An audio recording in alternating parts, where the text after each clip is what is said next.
Well, what's so unique about your concept? Have you done your home? Excuse me. Have you done your homework enough so as to identify with the fact that the DFW traveling public may be slightly different from Chicago O'Hare or from Denver, Colorado? So what's so unique about your concept that it resonates with our demographics?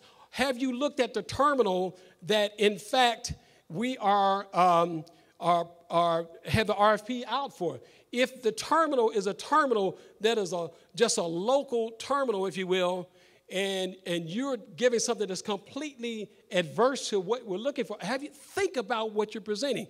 But if you've done your homework and the demographics dictate in such a way that it says that based on the demographics of your traveling public, the average traveler is a business traveler, you got this, you got that, you've done your homework, okay?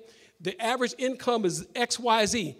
Now you can talk to it and say, in relation to your demographics, the demographics of your traveling passenger, my concept resonates with this. Somebody told you need to have a cell phone today. They resonated with you, right? You carry that cell phone. Well, you got to tell your story. Not only new concepts, but any concept. I may be on a selection committee and I may not know about your concept, even though it may be a great concept, but did you convince me to take a further look? We got a solution to help you get there, by the way. So it says, however, there's a big word there, however. I should have put exclamation marks all the way across that, because however means I need your undivided attention. You've got to bring the however to the selection committee so that they will give their undivided attention to you number 10 in the 150 proposals. Does that make sense? So you're looking to create the however, right? So what we've done is we've come up with an executive summary that we want to incorporate in our program. Excuse me. They say when you get a little bit younger, thank you. Excuse me, when you get a little bit younger, you start to dry out. So this executive summary that we've come up with is up to 3 pages. Now, why is that important? It allows you to tell the added value, talk about your location, talk about trends, talk about emerging technology, dashboard dining, your sales environment, your customer base. Let me share why I put dashboard dining there. If, in fact, you're in an airport environment, you got to think about, again, the demographics, think about the environment that you're selling to. If you're selling to an environment, if you're selling a big 64-ounce drink, can a person take a 64-ounce drink and pull luggage with a 64-ounce drink and get on the plane? So would a person be apt to purchase? You got to think like that. You got to think about what allows that passenger to find value in what you're offering. We had a company present to us a few months ago a concept that was kind of like in a cone.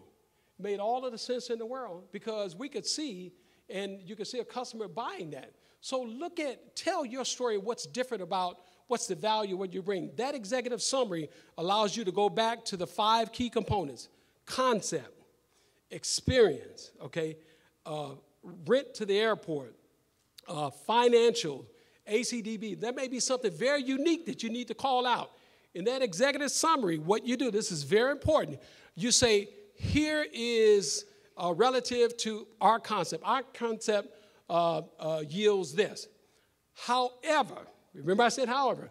At the bottom, you can say this, we bring a more enhanced concept that resonates with your customer base because of. You can find this greater inside of the proposal in section XYZ. Is everyone with me on that? In other words, all we're telling you, tell your story. Do not focus on somebody else's story. It's your story. It's your opportunity to speak to it. Let's get inside of that more importantly. Okay, I talked about location, trends, emerging technology. Let's look at something. Here is a sample of, and some things have been removed. Okay, this is a description for news, convenience, package retail, right? We can all look at this, and this says, and I said first things first, so I'm going to walk it down for you. This store should provide the best of a bookstore and a newsstand and should feature the New York Times weekly bestsellers in hardback and paperback, as well as a varied assortment of books in hardbacks and paperbacks. Well, guess what? That's what the description calls for. Let me take a different approach how I think we should do this.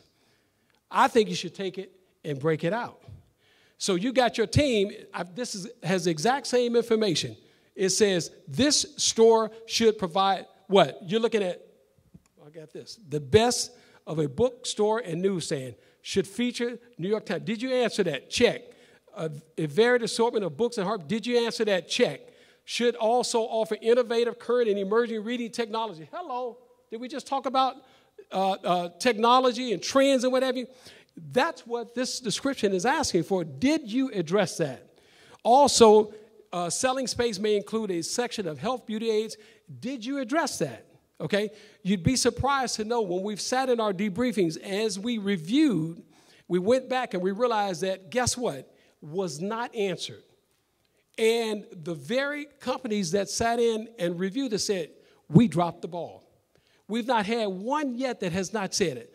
That's why we felt as though it was imperative that we take a little time today to share this information with you, because this is where the rubber meets the road. Because I go back to that 5, that's the what? Thank you, somebody listening to me here, okay. The selection committee. On that note, they are looking at these very things. They've put a mental check that says, did they do this, did they do this? And you've got to do the exact same thing. Begin with the end in mind. Everyone okay with that? The bottom line here is that, let me go here, where it says, this location is at the entrance to the Skylink train station, okay? That's location. Think about what you're looking at, what you're proposing for. If you were proposing for Main and Main, that's going to give you a certain mindset, right? Because greater traffic, intersection, and things of that nature. So if the description calls for, it speaks to location that identifies a call to attention, that is a call to attention there. You want to be certain that you identify with the opportunity that's relative to that particular location as well. So on that note, that's pretty much it.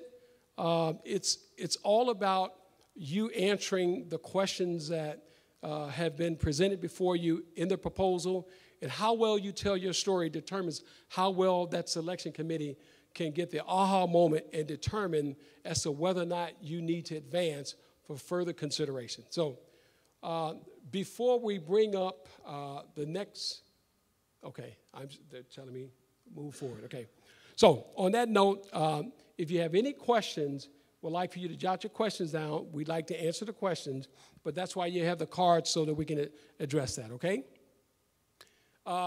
And before we bring up the next person, I'd like to identify, before some of these persons get out, the team that has been working to put all of this together for you, because it's very important. We've got our concessions team in the house, our subject matter experts, and you need to meet them. You need to at least let them rise and be identified. We have our marketing team. Everyone that has been working on this RFP process, would you please stand up so that everyone in the room can kind of see you guys? This team has been working extremely hard. Can we give a round of applause? Thank you.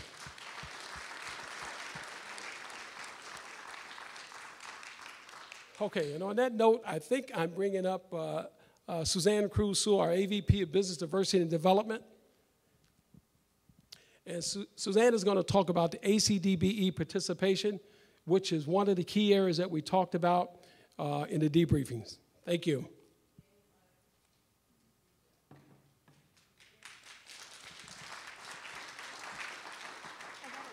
I got to multitask.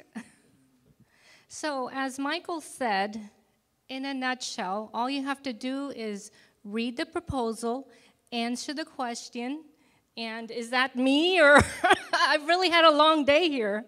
So back to my in a nutshell, it's all about reading the proposal, answering the question, and telling your story.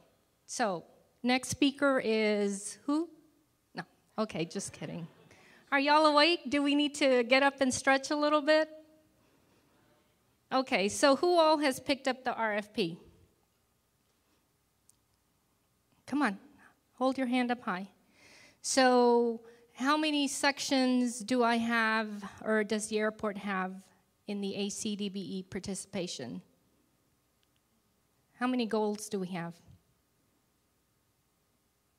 Okay, this is a real issue if we can't answer the question. And this was a real issue, and the reason I bring that up was because it was a real issue when we did the Terminal A RFP. There are two sections addressed in this ACDBE and MWBE section. There are two goals, and probably about 75%, and this is over 100%, 100 proposals that we received. About 75% of the proposals completely missed the MWBE section. So, ACDBE goal, somebody tell me what is that aspirational goal? Thank you. And what is the aspirational goal for MWBE? Who can tell me what the difference is between both goals? Good answer. Somebody has read the proposal. Very good. Okay, so lessons learned for those of you that went through the original solicitation. There are two aspirational goals that have been applied here. The ACDBE goal is required by FAA. That is a federally mandated goal that the airport needs to set because we receive federal funds. The second is an MWBE participation goal, which is at the subcontracting level. The ACDBE is a prime equity participation goal. How many ACDBEs do we have in the house? Okay, there's more than that because not everybody's raising their hands. How many MWBEs do we have in the house? Okay, so we have just identified part of the pool of MWBEs that are available to provide either a service or a product to the ACDBEs that are concessionaires at the prime level. These are two key considerations that we're going to take into consideration. And one of the things that I want to get across to the group is it's not a numbers game. It is not about just meeting the goal. So I came to the table with 35% ACDBE participation. Great. But what significant and meaningful participation did you include in your proposal?